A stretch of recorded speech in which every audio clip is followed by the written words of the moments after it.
एक एक्सीडेंट जिसमें लीना नामक औरत घायल होती है और उसे कोई नहीं जानता।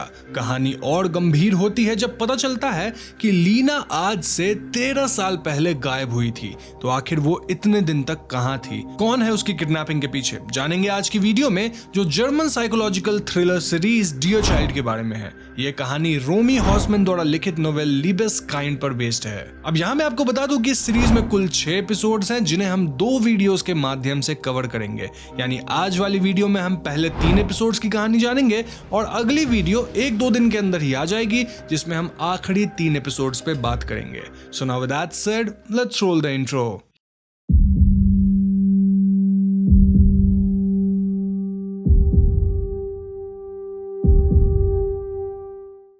ये कहानी जर्मनी के एक छोटे टाउन आचन की है और पहले सीन में हम एक घर का नजारा देखते हैं। यहाँ मौजूद है एक औरत और 2 बच्चे। ये सब एक ही कमरे में खेल रहे होते हैं कि तभी कमरे की खिड़की पर हम एक इंसान को आता देखते हैं। इन्हें ये बच्चे पापा कहकर बुलाते हैं और यहाँ हम देखते हैं कि इस आदमी ने इन लोगों को लॉक करके रखा है। पापा के आते ही सभी एक लाइन में खड़े हो जाते हैं और अपने हाथ आगे करते हैं। ये आदमी इन सभी के हाथ चेक करता है और उसके बाद दोनों बच्चों को एक एक चॉकलेट बार देता है। लेकिन यहाँ ये औरत काफी कांप रही है। हम उसकी आंखों में आंसू निकलते देखते हैं और इस पर यह आदमी गंभीर मगर सख्त शब्दों में कहता है कि लीना, तुम्हें मालूम है कि तुम्हें बच्चों के सामने नहीं रोना है। ये सुन लीना और भी डर जाती है और सीन कट हो जाता है। अगले सीन में हम लीना को आधी रात में घर से भागते देखते हैं, लेकिन भागते हुए वो एक गाड़ी से टकरा जाती है। सीन वापस कट होता है और अब हम लीना को एक एम्बुलेंस में देखते हैं। कुछ पैरामेडिक्स उसे संभाल रहे हैं क्योंकि लीना की हालत काफी नाजुक है। जब डॉक्टर्स उसके ब्लड टाइप का जिक्र करते हैं तब बगल से वही बच्ची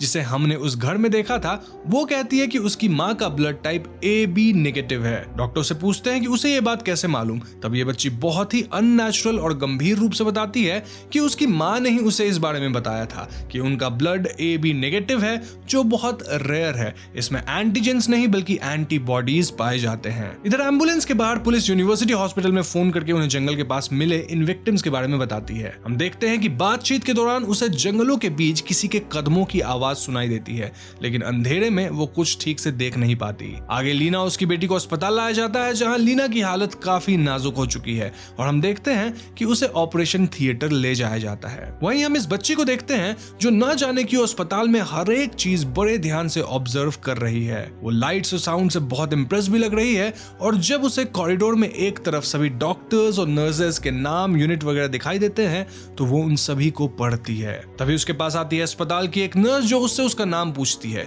यहाँ ये बच्ची बताती है कि उसका नाम हैना है और वो अपनी मॉम का बाहर आने का इंतजार कर रही है। नर्स उसे बताती है कि नर्स का नाम रुथ है और वो उससे कुछ सवाल करना चाहती है। इसके लिए वो हैना को अपने साथ चलने कहती है। दूसरी तरफ हम ट्रॉमा रूम में लीना को देखते हैं, जिसे बेहोशी की हालत में कुछ डरावने फ्लैशबैक्स याद आ रहे हैं। इन यादों में वो खुद को एक हथकड़ी से बंधा हुआ देखती है और वो किसी को खुद पर अटैक करते भी देखती है। लेकिन इसी बीच उसे हैना का चेहरा भी दिखाई देता है। वो अपने दिल में कहती है कि वो जगना नहीं चाहती, प्लीज उसे जगना नहीं है।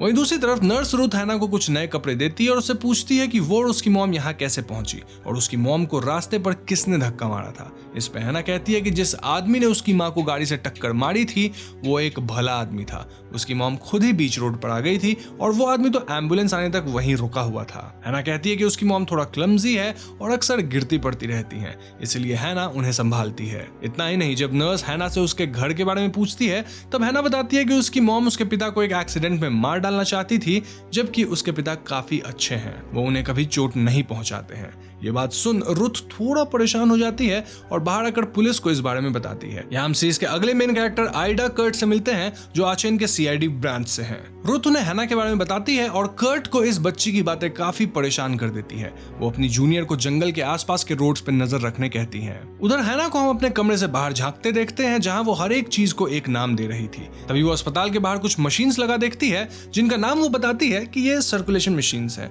वो अपने आप से बात करती हुई भी दिखाई देती है, जहाँ वो कहती है कि I am a big girl, I remember everything correctly, I did everything right. Town के दूसरी तरफ हम मिलते हैं एक और डिटेक्टिव से जिनका नाम है गर्ड। गर्ड हैना और लीना की खबर न्यूज में पढ़ता है और उसकी आंखें चमक उठती है। वो तुरंत किसी को फोन लगाता है और गर्ड का फोन एक ओल्ड कपल उठाते हैं जिन्हें वो बताता है कि लीना नाम की एक लड़की आचन में पाई गई है। उसे ज्यादा डिटेल्स तो नहीं पता मगर उसका हुलिया हमारी लीना से मेल खाता है और उन्हें जल्द से जल्द आचन पहुंच जाना चाहिए ताकि वो कंफर्म कर सके। इस बात को सुनकर ये बूढ़ा आदमी जिसका नाम मैथियस है वो फोन तुरंत रख देता है और अपनी बीबी कैरन को बताता है कि लीना मिल गई है। इधर लीना की सर्जरी समाप्त होती है लेकिन डॉक्टर्स काफी गंभीर लग रहे हैं और वो नर्स से पता करने कहते हैं कि इतनी बड़ी गलती कैसे हो गई। जब ये नर्स बाहर आती है तो उसे कर्ट रोकती है और लीना के बारे में पूछती है। नर्स सिर्फ इतना कहती है कि उसकी हालत बहुत खराब हो गई थी बिकॉज उसकी बेटी हैना का कहना था कि उसका ब्लड ग्रुप AB नेगेटिव है जो कि सच नहीं था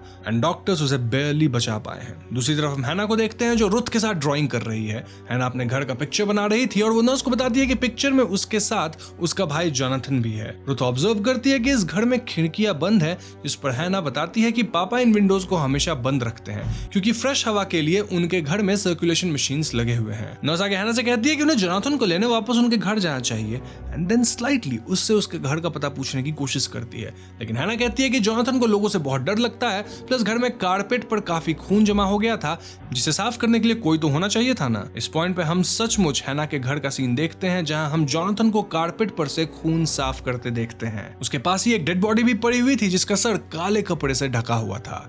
अब हम यहाँ एक और फ्लैशबैक देखते हैं जहां लीना दोनों बच्चों के साथ बहुत बुरी हालत में बिस्तर पर लेटी हुई है। उसे सांस लेने में तकलीफ हो रही है और बच्चों की हालत भी खराब है। तभी वो आदमी जिसे हैना पापा कहती है एक गैस मास्क लगाकर अंदर आता है और बताता है कि उसने सर्कुलेशन मशीन ठीक कर दिया है। आगे हम देखते हैं कि हैना से मिलने एक चाइल्ड साइकियाट्रिस्ट डॉक्टर हैम्स्टेड और कर्ट आते हैं। हैना उन्हें ठीक पापा की तरह अपना हाथ दिखाती है और इस बारे में पूछने पे हैना बताती है कि वो साबित कर रही है कि उसके पास कोई हथियार नहीं है, उसे ये उसके पिता ने ही सिखाया है। डॉक्टर हैम्स्टेड हैना से पूछते हैं कि उसकी मॉम उसके पापा को चोट क्यों पहुंचाई जिसपे हैना बताती है कि वो सिर्फ एक एक्सीडेंट था। बातचीत के दौरान वो ये भी कहती है कि वो स्कूल नहीं जाती और उसकी मॉम लीना उसे घर पे ही पढ़ाती है। कर्ट हैना से घर से भागने के बारे में पूछने की कोशिश करती है लेकिन हैना कोई जवाब नहीं देती। इंस्टेड वो अपना हेड डाउन कर लेती है और आंखें बंद कर लेती है। वो खुद से कहती है कि वो बस घर जाना चाहती है या अपनी माँ के साथ समंदर के किनारे जाना चाहती है जैसे वो एक बार गए थे। अब तक मैथियस और कैरन भी अस्पताल पहुंच चुके थे और वो डॉक्टर्स को बताते हैं कि वो अपनी बेटी लीना से मिलने आए हैं। कर्ट उन्हें रोकने की कोशिश करती है लेकिन वो नहीं रुकते। लेकिन जब डॉक्टर्स उन्हें अंदर ले जाते हैं तो लीना को देख मैथियस और करीन टूट जाते हैं। वो कहते हैं कि ये उनकी बेटी लीना नहीं है। इस बात को जान लेने के बाद मैथियस इनकॉन्सोलेबल हो चुका है और डॉक्टर्स किसी तरह उसे संभालने की कोशिश करते हैं। इस कमोशन के बीच इंस्पेक्टर गर्ड भी यहाँ आता है और कर्ट उससे पूछती है कि ये सब आखिर हो क्या रहा है। तब गर्ड उसे बताता है कि वो लीना बेक नाम की एक मिसिंग लड़की के केस का इंचार्ज है जो अब से 13 साल पहले गायब हुई थी। आज जब ये वाली लीना यहाँ भर्ती हुई तो उसे डिस्क्रिप्शन से लगा कि ये शायद वही लीना है जो 13 साल पहले गायब हुई थी, लेकिन शायद उनका दावा गलत निकला है। क्लियरली ये लड़की लीना तो नहीं है। गर्ड मैथियस को शांत करने की कोशिश करता है लेकिन मैथियस कहता है कि गर्ड ने वादा किया था कि वो उसकी बेटी को वापस लाएगा लेकिन उसने अपना वादा तोड़ दिया। इधर हैना भी अपनी मॉम से मिलने की रिक्वेस्ट करती है और रुथ उसे लेकर यहाँ आती है। हैना को देख मैथियस, करीन और गर्ड सभी शॉक्ड हो जाते हैं और मैथियस उसे लीना कहकर पुकारता है और उसकी तरफ बढ़ता है लेकिन वो नर्स रुथ के पीछे छुप जाती है। मन ही मन वो मैथियस को दादाजी कहकर भी पुकारती है इंडिकेटिंग कि वो सचमुच मैथियस को जानती थी। एंड सीन में हम देखते हैं लीना को जो मेंटली कहती है कि वो सब कुछ महसूस कर सकती है लेकिन कुछ कर नहीं सकती। वो कहती है कि लीना तुम्हें ही पता है कि उसने मेरे साथ क्या किया है। यहीं पे पहला एपिसोड खत्म। अब दूसरे एपिसोड की शुरुआत में हम हैना को एक प्यारी सी कहानी नरेट करते हुए सुनते हैं। ये कहानी उसके माँ पापा की प्रेम कहानी है। एक रात वो किसी सड़क पे मिले और उन्हें प्यार हो गया। फिर वो साथ साथ एक ही घर में रहने लगे और इस पॉइंट पर हम पास्ट का एक सीन देखते हैं जब एक जवान लड़की आधी रात को फोन पर किसी से बात करते हुए सड़क पर चल रही है। तभी अचानक उसे अपने पीछे एक गाड़ी दिखाई देती है और ये गाड़ी इस लड़की के पीछे रुक गई है और हेडलाइट्स ऑन ऑफ कर रही है। प्रेजेंट टाइम में बेक्स और गर्ड कर्ट को बताते हैं कि हैना बिल्कुल वैसे ही दिखती है जैसे उस उम्र में उनकी लीना दिखती थी। अस्पताल में भर्ती इस लीना के हाथ में भी वही निशान है जो लीना के हाथ में था लेकिन अनलाइक लीना ये निशान बहुत ताजा लग रहा है। कर्ट उन्हें डीएनए टेस्ट्स की तसल्ली देती है और उन्हें जोनाथन और हैना के अजीबोगरीब बातों के बारे में भी बताती है। आगे हम वापस हैना के घर का सीन देखते हैं जहां वो आदमी अब भी वहीं पड़ा हुआ है। एक फ्लैशबैक में हम इस घर में हुई दूसरी घटनाओं को देखते हैं। ये आदमी लीना को एक हथकड़ी से बांध कर रखता है और उसका फायदा उठाता है। लीना बदहवास सी हालत में होती है जहां वो प्रोटेस्ट तक नहीं कर पाती। अस्पताल में लीना को भी भी यही बातें परेशान कर रही थी। वो खुद को आज भी उस आदमी के कंट्रोल में पाती है। लीना को याद आता है कि उस आदमी ने उससे क्या क्या करवाया था। उससे कहा गया था कि उसे एक रूटीन में अपना दिन काटना है, वो भी इस बंद कमरे के अंदर जहां खिड़कियां तक मौजूद नहीं है। ब्रेकफास्ट में बच्चों को दूध और एक चॉकलेट बार देना है, लेकिन लीना को खुद दिन में सिर्फ 1.5 लीटर पानी मिलेगा। हम लीना की यादों में उसे यही सब करते हुए देखते हैं, लेकिन वो बहुत कमजोर पड़ चुकी है। एक दिन तो उससे दूध का कैन भी नहीं खुल रहा था। तब हैना उसकी मदद करती है। हैना को मदद करते देख लीना बेबस हो जाती है और वो उसे पूछती है क्या वो सचमुच उसकी मदद करेगी, लेकिन ये कहते कहते लीना बेहोश हो जाती है। तब हैना उसी कमरे में एक कैमरे की तरफ देखती है और कहती है कि पापा, माँ को फिर से दौरा पड़ रहा है। एक पॉइंट पर लीना को होश आने लगता है और कर्ट उससे पूछती है कि उसका नाम क्या है। लीना के अंदर उसी आदमी की आवाज कौंधती है जो उसे कहता था कि तुम्हें पता है ना कि तुम्हें क्या कहना है। ये सोच लीना किसी तरह जवाब देती है कि उसका नाम लीना है। प्रेजेंट टाइम में हम अस्पताल में वापस कर्ट को देखते हैं और वो हैना के डीएनए सैंपल्स कलेक्ट करती है। वहीं करीन से उनकी बेटी असली लीना का ब्लड ग्रुप भी पूछती है, जिसपे वो बताती है कि लीना सचमुच AB नेगेटिव थी। इधर मैथियस छुपकर हैना को देखने आता है और उससे वादा करता है कि वो उसे घर ले जाएगा। मैथियस के जाने के बाद हैना की नींद खुलती है, लेकिन वो डे लाइट बर्दाश्त नहीं कर पाती। उसकी आंखें चुभने लगती है। तब रुथ हैना को एक सनग्लासेस देती है ताकि वो बाहर निकल सके। पूछताछ का क्रम जारी रहता है और हैना बताती है कि वो मैथियस को जानती है। वो एक बार अपनी मॉम के साथ उनसे मिलने गई थी, लेकिन ये ट्रिप उनका एक सीक्रेट ट्रिप था जिसके बारे में किसी और को नहीं मालूम था।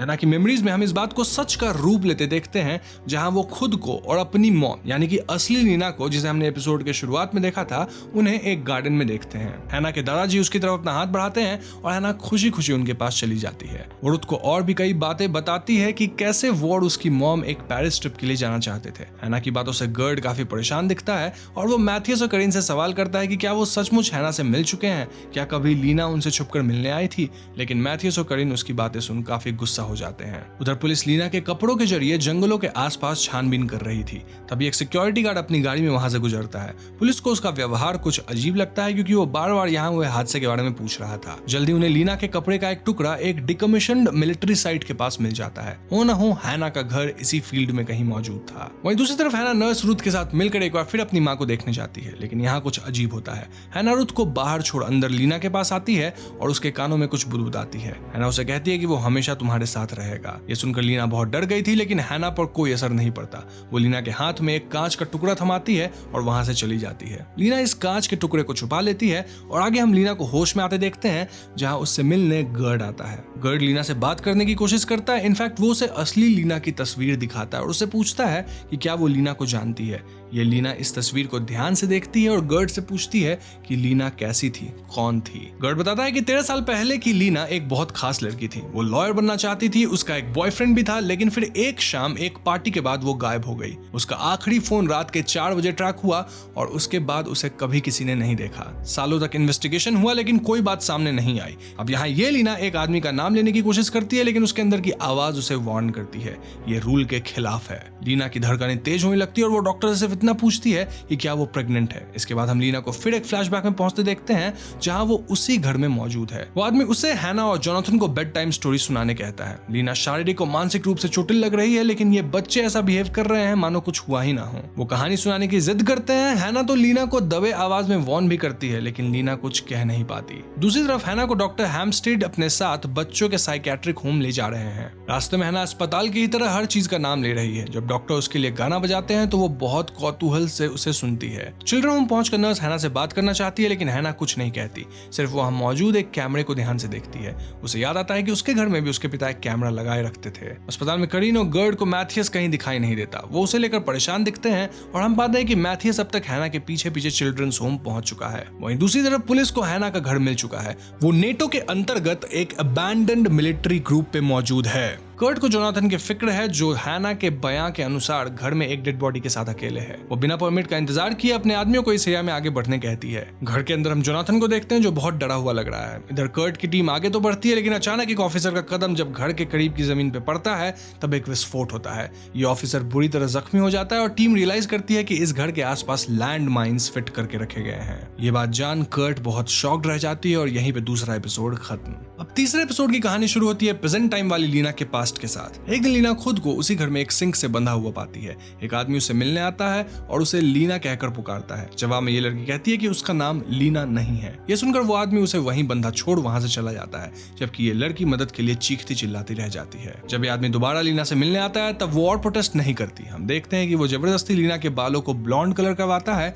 इसके बाद वो आदमी लीना के हाथों को एक मेटल से जला देता है और उससे कहता है कि अब से वो सचमुच लीना है। हम देखते हैं कि लीना को लिविंग रूम में लाया जाता है। यहाँ ये आदमी उसे दोनों बच्चों से मिलवाता है और उनसे कहता है कि ये लीना है, अब से हम सब एक सुखी परिवार है और साथ साथ रहेंगे। लीना को घर के अजीबोगरीब नियम बताए जाते हैं। उसके खाने पीने का समय तय था, इवन टॉयलेट जाने का समय भी फिक्स था। अगर लीना ना माने तो यह आदमी उसे फिजिकली प्रताड़ित करता था। इस बीच हम एक और फ्लैशबैक देखते हैं। एक आदमी सांता क्लॉज के कपड़ों में जोनाथन और हैना को तोहफे देता है। हैना को एक सॉफ्ट टॉय के तौर पे एक कैट मिलती है जिसका नाम वो मिस टिंकर रखती है। वहीं जोनाथन को एक स्नो ग्लोब मिलता है। दोनों बच्चे पूछते हैं कि क्या उनकी मॉम को भी गिफ्ट मिलेगा, जिस पे सांता क्लॉज कहता है कि उन्हें जल्द ही एक नया बेबी गिफ्ट में मिलेगा। प्रेजेंट टाइम में लीना को होश आने लगा है और ये सभी कहानियां उसके दिमाग में प्ले हो रही हैं। हम गर्ड को भी उसके पास बैठे देखते हैं, जहां वो उसे असली लीना के हाथ में मौजूद उस निशान के बारे में बताता है कि कैसे बचपन में लीना ने गर्ड के जन्मदिन वाले दिन अपना हाथ जला लिया था। जब लीना इन नाइटमेयर से डरने लगती है तब गर्ड उसे शांत करता है। पूरी तरह होश आने पर वो गर्ड को बताती है कि उसका असली नाम जैस्मिन है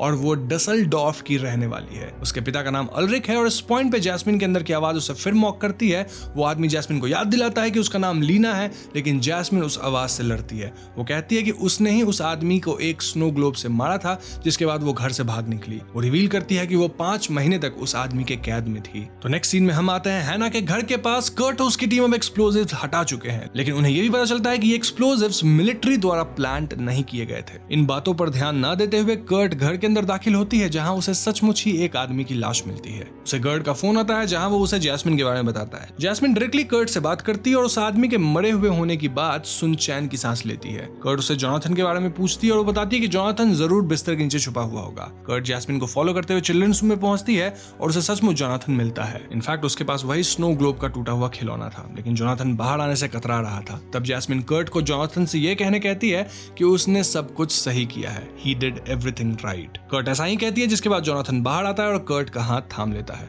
कर्ट उसे काम करते हुए बाहर लाती है और हैना के पास भिजवा देती है। इधर चिल्ड्रंस होम में हम हैना को देखते हैं, जो सभी के जाने के बाद वो खुद को दोबारा वही बातें याद दिलाती है कि she is a big girl and she did everything right. इसके बाद जोनाथन भी यहाँ पहुंचता है। तब हैना उसे चुपके से पूछती है कि उसने बेबी के बारे में तो किसी को नहीं बताया ना। इस पे जोनाथन हाँ में सिर हिलाता है। डॉक्टर्स नोटिस करते हैं कि जोनाथन की हालत बहुत नाजुक है और वो तो सनग्लासेस पहनकर भी सनलाइट झेल नहीं पाता। दूसरी तरफ हम मैथियस और करिन को घर पे देखते हैं। मैथियस हर हाल में हैना को घर लाना चाहता है। इनफैक्ट वो तो लीना का पुराना रूम भी साफ करने लगता है। इधर गर्ड करिन को फोन कर जोनाथन के बारे में बताता है। करिन गर्ड से रिक्वेस्ट करती है कि वो हर हाल में लीना को ढूंढ निकाले। वहीं गर्ड और पुलिस के बाकी लोग हैना के घर की तलाशी ले रहे हैं। घर में गर्ड को कई तस्वीरें मिलती है, जहाँ मैथियस की तस्वीर भी मौजूद थी। जैस्मिन गर्ड को बताती है कि इन्हीं तस्वीरों को देख हैना अक्सर उसे दादाजी और उनके गार्डन की कहानी सुनाने कहती थी। गर्ड ये बात करिन को बताता है कि शायद इसलिए हैना मैथियस को पहचान पाई। खोजबीन करते हुए उन्हें यहाँ एक कमरे में वाईफाई मिलता है, जो क्लियरली अभी भी कैमरे से जुड़ा हुआ था। कोई तो था जो अब भी इस घर पे नजर रखे हुए था। जब कर्ट के लोग इस वाईफाई को बंद कर देते तब अचानक ही घर के अंदर एक बॉम्ब का टाइमर ऑन हो जाता है।